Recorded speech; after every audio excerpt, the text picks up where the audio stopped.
আপাতত আর নেই বৃষ্টির সম্ভাবনা, তেমনটাই বলছে আলিপুর আবহাওয়া দপ্তর। আগামী কয়েকদিন বাংলার আকাশ মোটের ওপর শুষ্কই থাকবে বলে জানাচ্ছেন আবহাওয়াবিদরা। সকালের দিকে খানিক কুয়াশার দাপট দেখা গেলেও বেলা বাড়লেই রোদ ঝলমলে আকাশের দেখা মিলবে। আবহাওয়া দফতরের কর্তারা সাফ বলেছেন, আগামী 5 দিন বৃষ্টির কোনো দেখা মিলবে না। উল্টে উত্তরে হাওয়ার দাপট আরও বাড়বে, আর তাতেই ধীরে ধীরে নামবে বাংলার পারদ। তবে শুধু দক্ষিণবঙ্গ নয়, উত্তরবঙ্গের সিংহভাগ জেলাতেই দেখা যাবে ঘন কুয়াশার দাপট। দার্জিলিং, কালিম্পং, আলিপুরদুয়ার, কোচবিহার, জলপাইগুড়ি ও উত্তর দিনাজপুরে কুয়াশার সম্ভাবনা বেশি থাকবে।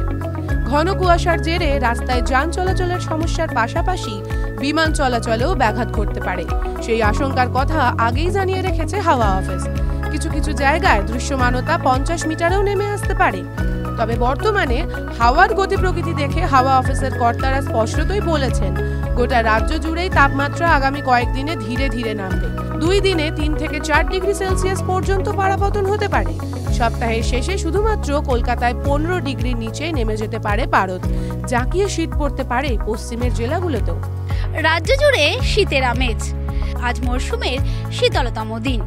আগামী কয়েকদিন এইভাবেই কলকাতা সহ জেলার তাপমাত্রা ধীরে ধীরে কমতে থাকবে। জেলার তাপমাত্রা 10 ডিগ্রির নিচে চলে যাবে, এমনই জানাচ্ছে আলিপুর আবহাওয়া দপ্তর। তবে আলিপুর আবহাওয়া দপ্তর আগে জানিয়েছিল, জাঁকিয়ে শীত পড়ার জন্য আমাদের 15ই ডিসেম্বর পর্যন্ত অপেক্ষা করতে হবে। সেই 15ই ডিসেম্বর পর্যন্ত অপেক্ষা করার যে শীতের আমেজ, তা শুরু হয়ে গেল আজকে থেকে।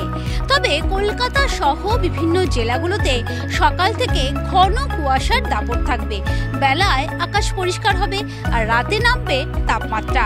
এইভাবেই জাঁকিয়ে শীত পড়া আজ থেকেই শুরু হয়ে গেল শীতের আগমনী। ক্যামেরায় মাখন পাত্রের সঙ্গে সোমা দাস, টিভি9 বাংলা, কলকাতা।